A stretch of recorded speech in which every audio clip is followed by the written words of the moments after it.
This is Life Report. Welcome to Life Report, a ministry of Right to Life of Central California. We have a special show for you today. Joining us in our studio is Jonathan Keller, CEO of California Family Council, and by Skype, John Gerardi, attorney at law. And of course, the topic at hand is the Supreme Court's decision versus Hobby Lobby. So, gentlemen, if you would mind taking it and let us know your expert opinions.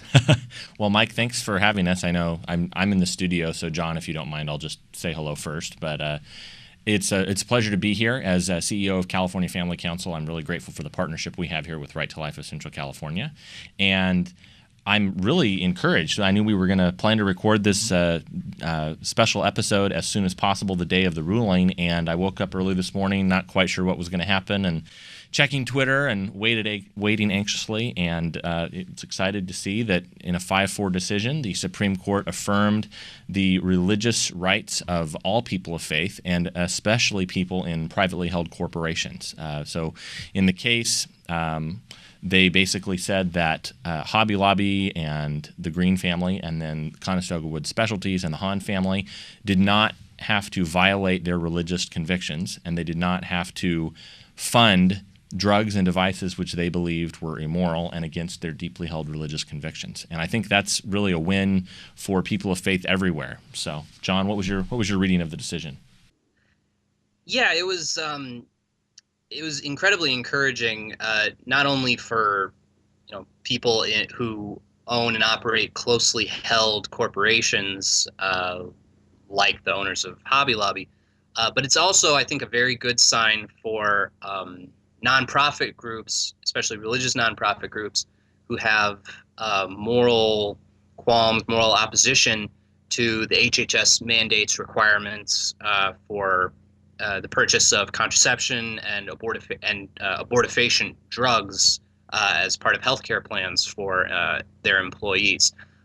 It sort of clears the way for all these religious groups who have also filed suit against the Health and Human Services Department. It's a really good day, and I think it clears the path for all these religious nonprofits to also prevail in their lawsuits against the HHS. Gentlemen, what would you say the next step is? Where do we go from here? Organizations now having the decision come down from the Supreme Court, what can they hope for, and what steps do they need to take in order to move forward from this point on? Well, I think, the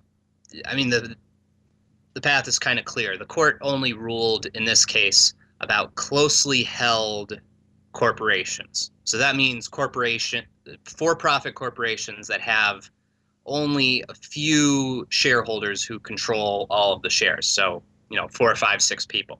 That doesn't necessarily relate to, this decision does not apply to nonprofit groups, and it does not apply to publicly held for-profit businesses that have like shareholders and stuff. So we need to keep praying, we need to keep working, we need to keep moving cases through the courts for nonprofit groups, and if there are any, which I'm not sure that there are, I'm not sure if this is considered to be as big of an issue, if there are any publicly held corporations that oppose this mandate, the battle sort of continues in a certain respect, but this is an incredibly positive sign going forward, especially for nonprofit groups who have sort of everyone thought from the outset the nonprofit organizations had a clearer path to victory than for-profit groups like Hobby Lobby did, because it was more clearly established that they had religious freedom rights, which it wasn't so clear for-profit closely held corporations that they did have such rights, and that was one of the major parts of the Supreme Court's decision today. So, there's still a battle to be fought, but all the signs now are really encouraging. The one thing that I thought was interesting reading some of the commentary was that the closely held for-profit corporations are capable of engaging in an exercise of religion that is protected by the Religious Freedom Restoration Act. So we knew that. That was kind of what we were hoping. But the thing that was interesting, John, that I saw was apparently there was a quote on pages 20 to 31 of the opinion where Justice Alito, writing for the majority, said it seems unlikely that publicly traded corporations would often assert RFRA claims, but the court has no need at this decision today to decide whether or not they can. So I thought that was interesting. They actually left open the door to potentially come back and revisit that case in the future if they're going to be talking about religious freedom claims for other organizations. There might be companies that are slightly larger than Hobby Lobby in terms of their holdings, but because they may still have a significant basis. Things that I'm thinking of specifically are a group that is maybe an explicitly Christian business but is publicly held. I think Lifeway Christian stores, I'm not sure if they're publicly held or not, but there's some other larger organizations like that may be explicitly Christian or explicitly religious. Desiree Book Services, which is a LDS, Latter-day Saints held organization. If they are in any way publicly traded, it would be interesting to see how the court references this again in the future. Yeah, and the signs in the case right now are very promising because, that one of the objections to that holding, as it was expressed in the oral arguments, was, well, how can a business, what if the shareholders in a closely held corporation disagree with one another about these religious views?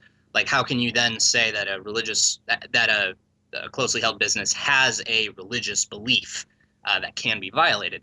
And what Justice Alito said in his opinion was basically, look, we treat closely held corporations as having a certain opinion or a certain viewpoint all the time through state law governing how closely held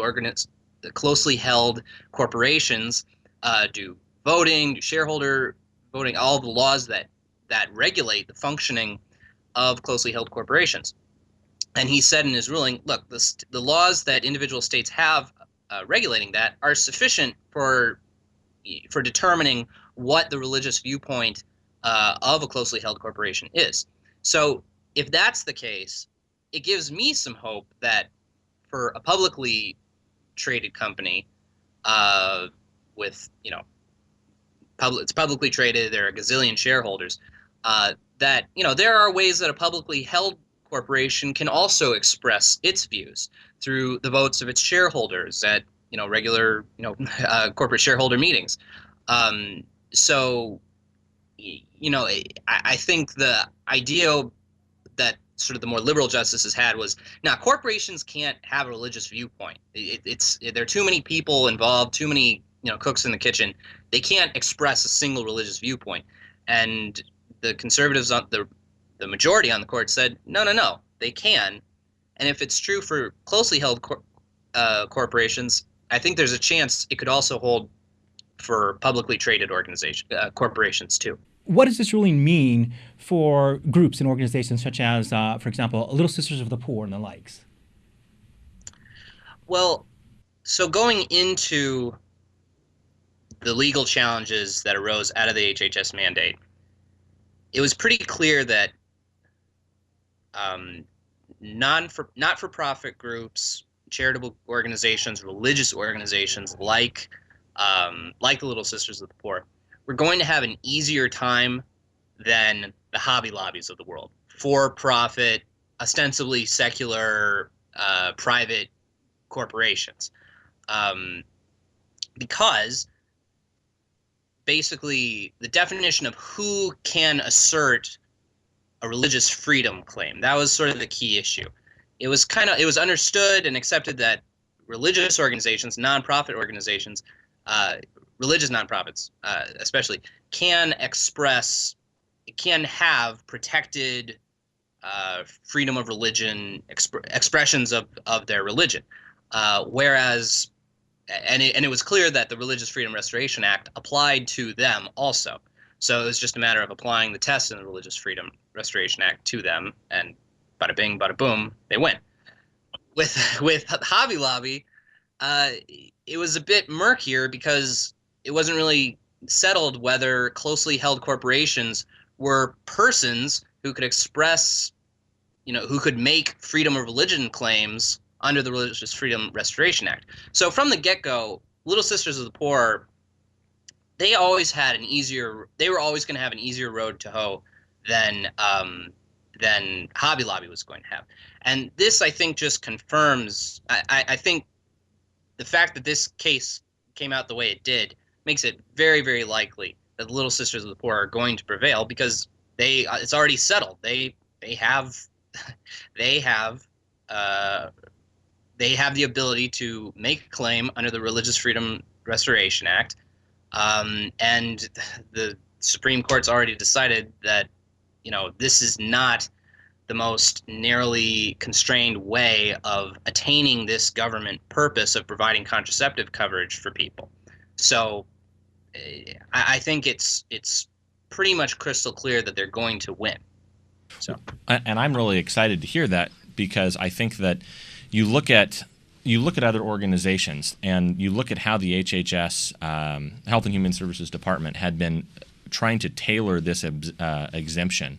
And they had really been saying that if you are religious enough, you can apply for an exemption. But the way, as I understood it, John, that they were tailoring this was that it would really mean that you had to be engaged in the inculcation of your own specific faith tradition, and you had to be doing it with people who were explicitly of your faith. So that would work. It would automatically apply to churches, for example, and probably to religious schools. But I know the thing that a lot of our friends, for example, like you said, Little Sisters of the Poor and Catholic Charities, a lot of them were very worried because, there's no one that is checking for baptism certificates when you go in to Catholic Charities and ask for services. So the fact that you had the ability of the HHS department to say to, a Catholic Charities or another group, no, you must provide these drugs and devices that are abortifacients. I think that was really troubling, and I think it's exciting. So do you think, John, that for those cases that kind of fell in the cracks between the HHS's exception and exemption, do you think that this will mean that those people will now have a much easier time of being able to hopefully prevail at the courts? I think so. Throughout this litigation, there was this sort of not always very openly stated conflict of basically the conservatives or the challengers of the HHS mandate saying participation in this, however attenuated it may be, the level of participation that we have to go through, where we have to positively do things that cause us to affirm the HHS mandate, that violates our conscience. The left was, throughout most of this, sort of saying, poo-poo, like, you have to support things you don't agree with every day, you got to pay taxes. These are silly moral qualms. But Justice Alito did not think they were silly moral qualms. And if you read his opinion, he makes it very clear that he says, look, these are serious moral problems people have. And it's sincerely held. This is, participation in evil, direct participation in this evil is sort of an evil for, not just sort of an evil, it is genuinely an evil for people in this faith tradition. Who are we to question that? I think if Justice Alito is going to hold that line for Hobby Lobby, which is a huge corporation that employs thousands and thousands of people, I think they're going to say the same thing for the Little Sisters of the Poor having to sign off on for the exemption, the so-called exemption. So I think it's very hopeful. I think the majority on the court clearly thinks that these are serious moral concerns that people have, and they outweigh either the compelling need, whatever compelling need the government alleges it has in providing contraceptive coverage for people, or the government's way of doing it just isn't narrowly tailored enough to accommodate to. There are other less restrictive ways that the government could accomplish this goal. So I think the Little Sisters of the Poor, they're in great shape. Why is this a religious liberty victory? And what if the decision had gone the other way? What if it had gone against Hobby Lobby? Well, that was something that obviously I think a lot of us were losing some sleep over this decision and what could have happened. I know I was especially I was especially nervous when they didn't hand this down last week. I was kind of fearing for the worst, that maybe they were holding off till the end of the term so they could get out of Dodge when things got bad. But they still want to get out of Dodge. They do. No question.